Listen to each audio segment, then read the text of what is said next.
This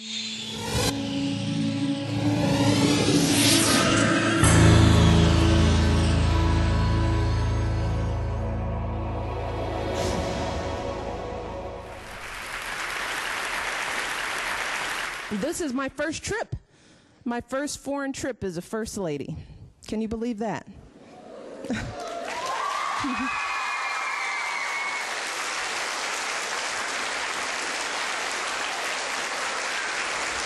And while this is not my first visit to the UK, I have to say that I am glad that this is my first official visit.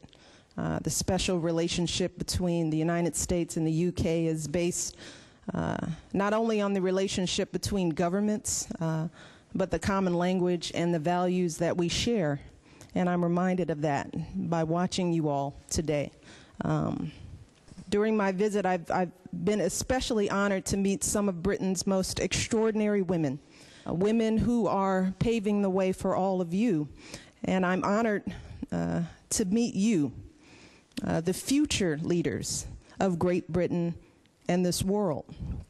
And although the circumstances of our lives may seem very distant, with me standing here as the First Lady of the United States of America and you just getting through school, I want you to know that we have very much in common. For nothing in my life's path would have predicted that I'd be standing here as the first African American First Lady of the United States of America. There was nothing in my story that would land me here.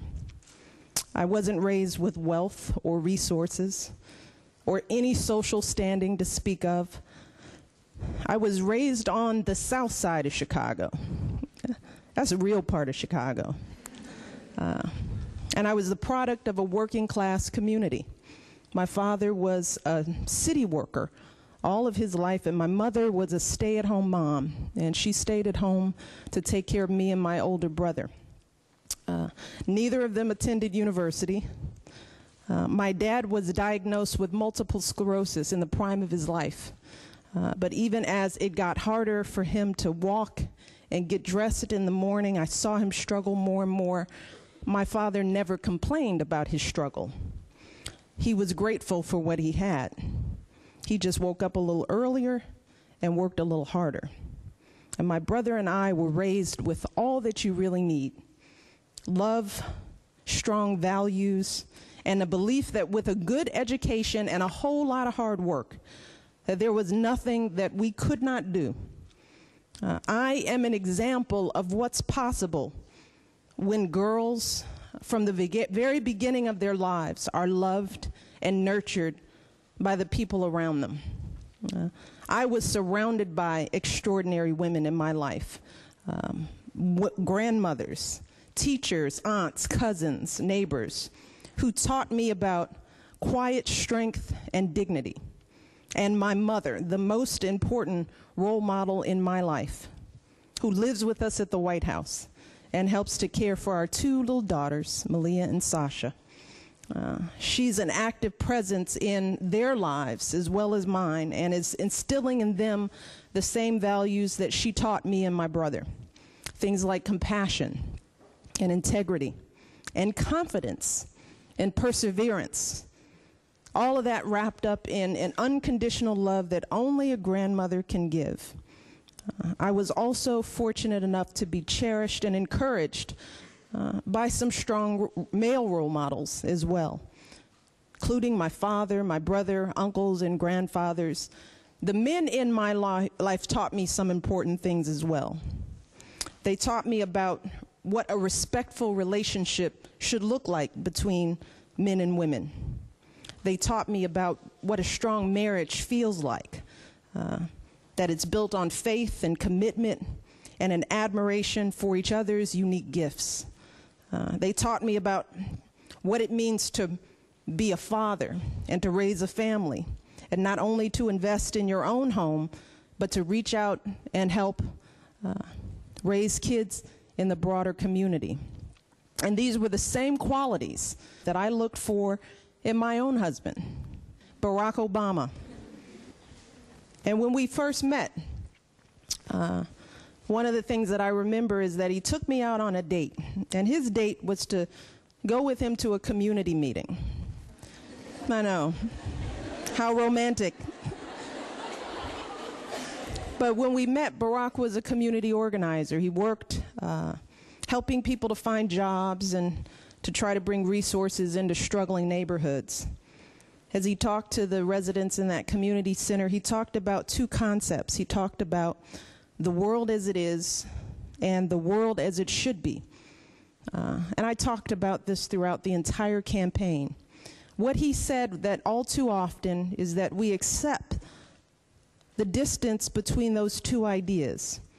And sometimes we settle for the world as it is, even when it doesn't reflect our values and aspirations. But Barack reminded us on that day, all of us in that room, that we all know what our world should look like. We know what fairness and justice and opportunity look like. We all know. And he urged the people in that meeting, in that community, to devote themselves to closing the gap between those two ideas, to work together to try to make the world as it is and the world as it should be one and the same. And I think about that today because I am reminded and convinced that all of you in this school are very important parts of closing that gap. You are the women who will build the world as it should be.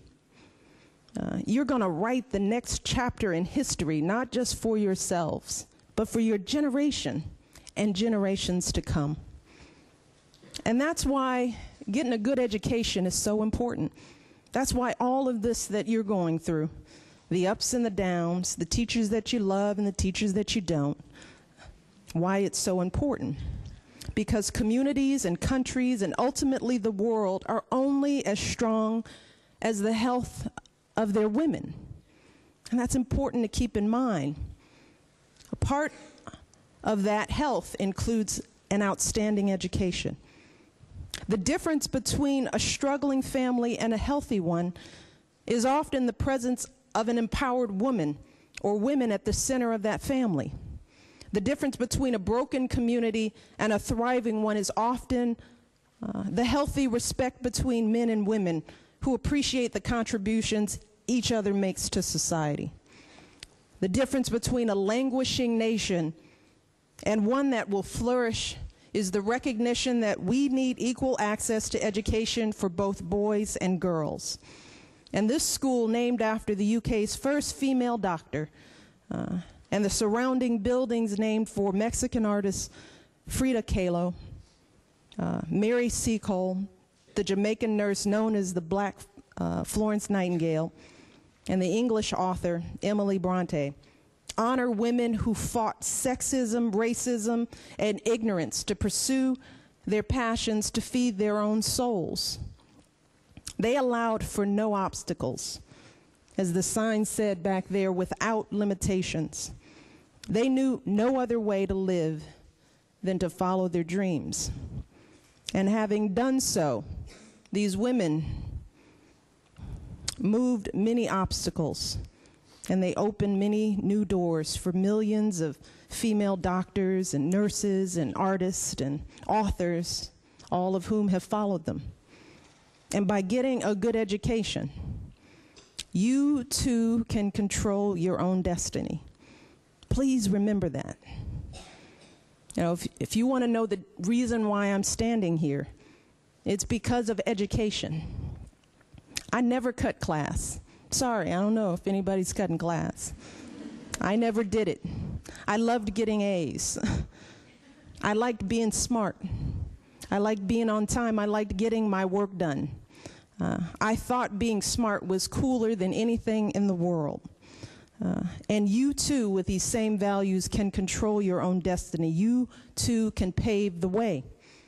You too can realize your dreams, and then your job is to reach back and to help someone just like you do the same thing. History proves that it doesn't matter whether you come from a council estate or a country estate. Your success will be determined by your own fortitude, your own confidence, your own individual hard work. That is true. That is the reality of the world that we live in. You now have control over your own destiny, and it won't be easy. That's for sure. But you have everything you need. Everything you need to succeed, you already have right here.